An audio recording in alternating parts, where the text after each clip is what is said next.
दोस्तों पिछली वीडियो में हमने ये देखा कि कैसे आर्टिकल 141 के अनुसार सुप्रीम कोर्ट का डिसीजन एक कानून के रूप में सब पे लागू होता है और ये एक प्रेसिडेंट का काम करता है। इसी आर्टिकल 141 से रिलेटेड आज 3 इम्पोर्टेंट प्रिंसिपल्स को समझेंगे, जिससे आप लोगों को ये पता चलेगा कि सुप्रीम कोर्ट का हर जजमेंट प्रेसिडेंट नहीं माना जा सकता। आज हम पर इंक्यूरियम, prospective over ruling and president सब साइलेंटियो को समझेंगे। दोस्तों मैं आपका दोस्त होस्ट एडवोकेट राशिद। लॉ से रिलेटेड आपको यूट्यूब पे ढेर सारी वीडियो मिल जाएंगी, लेकिन कॉन्स्टिट्यूशनल लॉ पे जो इस कंट्री का रूल ऑफ लॉ है बहुत कम। सारे अधिकार या पावर कॉन्स्टिट्यूशनल लॉ से ही डिराइव होते हैं, इसीलिए इसे समझना जरूरी है। इनक्यूरिया मीन्स केयरलेसनेस यानी लापरवाही। इग्नोरेंसिया मीन्स इग्नोरेंस यानी अज्ञानता। इन लॉ इग्नोरेंसिया ज्यूरिस नॉन एक्सक्यूसेड और इग्नोरेंसिया लेजिस नेमिनम एक्सक्यूसेड एक लीगल प्रिंसिपल है। इसका ये मतलब है कि अगर कोई किसी कानून के बारे में नहीं जानता और वो उस कानून का उल्लंघन करे और कहे कि मुझे इस कानून के बारे में पता नहीं था, तो उस इंसान के इस एक्सक्यूज को नहीं माना जाएगा और उस इंसान को सजा जरूर मिलेगी। इसी तरह इंक्यूरिया यानी लापरवाही को कहते हैं, मतलब कोई भी डिसीजन या फैसला जो किसी कानून को इग्नोर करके या किसी बाइंडिंग प्रिंसिपल का ध्यान न रख के दिया गया हो, उसे पर इंक्यूरियम कहते हैं। और ऐसे में कोई भी सुप्रीम कोर्ट का फैसला किसी स्टैट्यूट या बाइंडिंग प्रिंसिपल्स जो लार्जर बेंच के फैसले ने दिया हो को नजरअंदाज करके देते हैं, तो ऐसे फैसले को पर इंक्यूरियम कहते हैं। और ऐसे जजमेंट को रूल ऑफ लॉ नहीं माना जाता और ना ही इसी कोई मान होती है और ना ही इसे प्रेसिडेंट की तरह इस्तेमाल कर सकते हैं।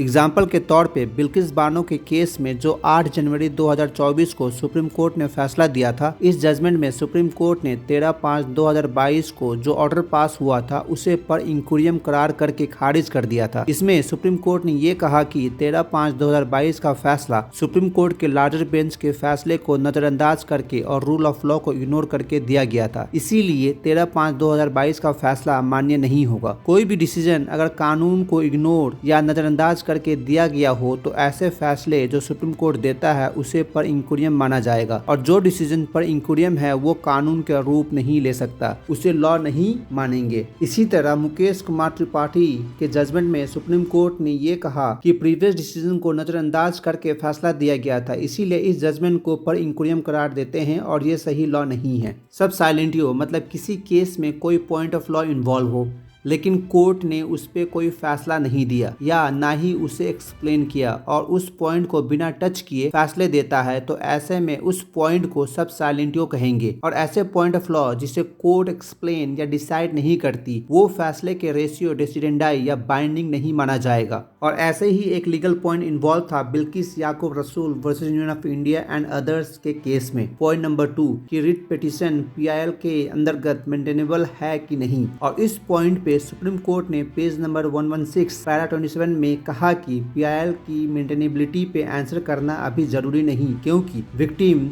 बिल्किस बानो ने खुद रिट पिटीशंस फाइल किया है, इसीलिए PIL के मेंटेनेबिलिटी इन रिट पिटीशन पे अभी कुछ भी नहीं कहेंगे। प्रोस्पेक्टिव ओवर रूलिंग इस डॉक्ट्रिन का मतलब ये होता है कि जब भी सुप्रीम कोर्ट अपने किसी जजमेंट के द्वारा कोई कानून बनाता है और इस प्रोसेस में जब भी कोई पुराना लॉ को रिप्लेस करता है, तो ऐसे में इस जजमेंट का असर या इसका ऑपरेशन फ्यूचर में होने वाले सिचुएशन या इंसिडेंट पे ही लागू होगा। यानी पास्ट में जो हुआ उस पे इस जजमेंट का असर नहीं होगा, क्योंकि पास्ट में जो हुआ सो हुआ, अब आने वाले समय में ही लागू होगा। और ये सुप्रीम कोर्ट का इनोवेटिव तरीका है। इससे 2 मुश्किलों से बच जाता है। एक ये कि जो केस सेटल्ड हो गया है उसे दोबारा रीओपन होने से बचाना। दूसरा ये कि अगर ऐसा ना किया तो वो सारे केस जो कंप्लीट हो चुके हैं वो फिर से रीओपन हो जाएंगे और कोर्ट में मल्टीपल प्रोसीडिंग शुरू हो जाएगी। इसीलिए प्रोस्पेक्टिव ओवररूलिंग डॉक्ट्रिन के अनुसार जितने भी पुराने केसेस इस नए जजमेंट के पास होने से निरस्त नहीं माना जाएगा, उसे वैलिड ही माना जाएगा। प्रोस्पेक्टिव ओवररूलिंग लार्जर पब्लिक इंटरेस्ट को ध्यान में रख के बनाया गया है, इसीलिए जितने भी सबऑर्डिनेट कोर्ट है उन सबको भी इसी लीगल प्रिंसिपल्स के अनुसार जो भी केस है इस फैसले के बाद फ्यूचर केस पे ही लागू होंगे। प्रोस्पेक्टिव ओवररूलिंग एक प्रैक्टिकल जुडिशियल आर्ट है जो किसी भी नए फैसले को बहुत आसानी से जुडिशियल सिस्टम में इस तरह ढाल देती है कि पुराना जितना भी केस है वो इस नए फैसले से अफेक्ट नहीं होता और जो भी केस इस फैसले के बाद फाइल होता है इसमें जो पार्टी होते हैं वो पुराने फैसले के लूपहोल से बच जाते हैं।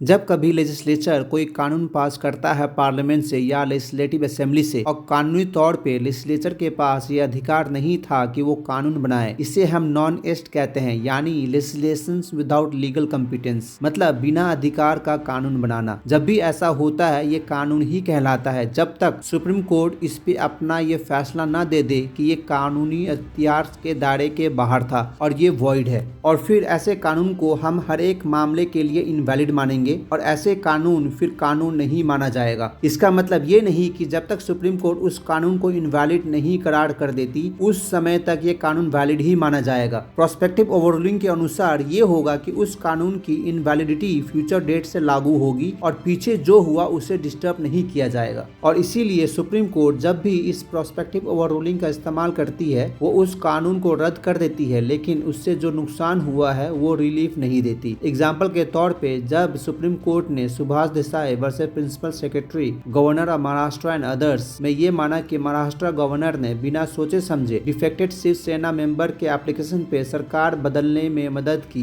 लेकिन सुप्रीम कोर्ट बाल ठाकरे को दोबारा सीएम के पोस्ट पे बैठाने का कोई रिलीफ नहीं दिया। इसीलिए प्रोस्पेक्टिव ओवररूलिंग में सिर्फ लॉ चेंज होता है और इसका एप्लीकेशन फ्यूचर डेट से होता है, लेकिन इस प्रोस्पेक्टिव ओवररूलिंग के अनुसार रिलीफ भी मिलेगी इसकी कोई गारंटी नहीं, क्योंकि किसी प्रोविजन को इनवैलिड करार देना और इससे रिलेटेड रिलीफ भी देना ये दोनों अलग मैटर है। ये कोर्ट पे निर्भर करता है कि वो रिलीफ दे या ना दे, या वो इसे ऐसे बैलेंस करे कि इंटरेस्ट ऑफ जस्टिस बरकरार हो।